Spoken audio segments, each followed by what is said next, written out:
Let's go to the Boardwalk Honda hotline now and bring in Sixers forward Jonah Bolden here on the Sports Bash 97.3 ESPN. Jonah, welcome, pal. How are you? Good. How are you? We're doing well. How's the summer been? We know the Summer League in the books about a month or so ago, so how's the rest of the summer going for you? Good. After Summer League happened, I got a chance to get home. Hadn't been home for a while. Came straight from the Israeli League to the Summer League and got back with family when I went home, and then came back here, went to the rookie transition program for a couple of days, and now I'm in Philly. Talk a little bit about the Summer League, because you did say at one point during the Summer League that you said, to be completely honest with you, you thought you might have played better last summer. Correct. I wasn't. It wasn't anything towards my performance. I mean, I just didn't feel I played up to my standards. And then, as I stated, I did feel like I played a lot better last summer. Not taking away from my own knowing what I could do, just knowing that the way I played, I knew I could do a lot better than what was done. Under the circumstances, it is what it is. But I knew I could have done better. Yeah. Now you said knowing what you could do. How do you view your game and how it's grown since you were at UCLA for that 1 year, couple years ago? Where is your game now from where it was back then? Just knowing. Kind of what I can do and my strengths and weaknesses. I think back, if you want to go all the way back to UCLA days, I was just kind of a high school kid coming into one of the best colleges, and just ready to play, not knowing what to do, what role I had. And I think the transition to now is just that I know I'm a versatile forward, guy that can guard, can switch on screens and guard the smaller players. Can stretch the floor and hit the three, can get the rebound, go passing, and just I think just my overall versatility, length, and quickness. Jonah, you've had an unconventional path to get to where you're at now. You've played overseas. You've played in the U.S. at UCLA, in Sixers right now in the summer league that just passed. Do you feel like your path has better prepared you or given you an advantage in your development, getting the best of both worlds there? Yeah, in a sense. You said it yourself. I did play professionally overseas, so coming in as a rookie, I feel like I've got a little bit of an advantage just having played professionally before. There's a lot of things that I wouldn't have known coming into this year if I had came straight from college. My first year coming out of college was kind of a huge transition, because you go from everything being given to you. If you're at one of the best colleges, everything's damn near given to you. You got food. After practices, so you don't really need to do too much other than just show up to practice, show up to games, show up to class and stuff like that. But when you're professional, everything changes. You kind of, you're getting paid, but it's fend for yourself. You got to organize your living situation and all that. So it kind of matures you off the court and on the court. Yeah, it's professionally overseas.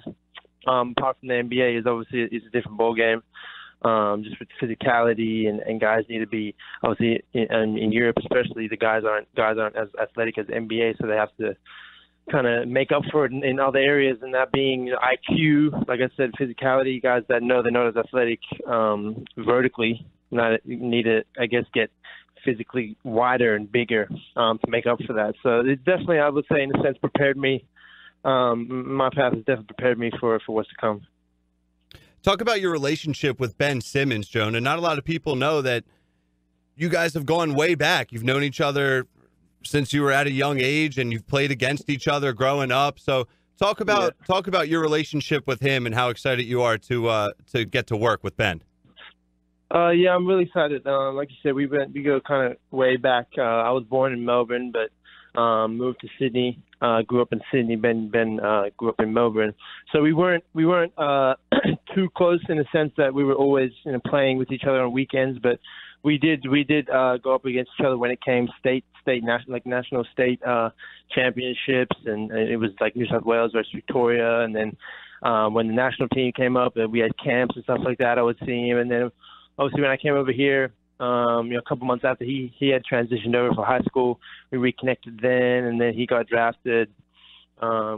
We still kind of kept in contact, but then I guess our contact kind of came back to to being more in touch when I got drafted to Philly last year, and we kind of kept that ever since. So.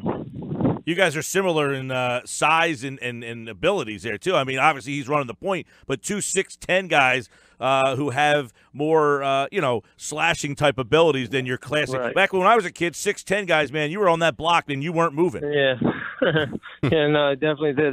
And it's funny you say that because the NBA, I feel like, has also transitioned with the players. As the players transition, the NBA has kind of transitioned into that, like you said, a 6'10" point guard, but then also having your 2-man that's 6'4", then your 3-man that's 6'9", and it just goes up from there. So you have a very versatile team with length. So there's no real, there's still positions, I feel like, but not concrete positions. If you're a 4, you might play 4 and 5. If you're a 3, you might play 3-4, something like that. Or it's kind of a more versatile game. Guys that are bigger can now step out and stretch the floor. So it's which is why people are seemingly excited about seeing your game translate to the NBA. How much we're talking with Jonah Bolden of the Sixers. How much I know Brett Brown, he was coaching the national team over there. How much have you had any interaction with him? Yeah, of course. Again, we I didn't have too much personal contact with him prior to the pre-draft stuff. My dad perhaps did, but then my kind of contact with Coach Brown got going once I was drafted, and then we've been in touch ever since. He reached out to me a couple of times while I was in Tel Aviv, just asking me how I'm doing over there, how the team's going. He had been watching a couple games, so he told me things to work on. He kept preaching, just consistency, my shot, and just staying in touch. Just knowing that I've got someone to talk to. Well, a lot of other coaches and people like that from the team reached out, but it was good to always hear from him.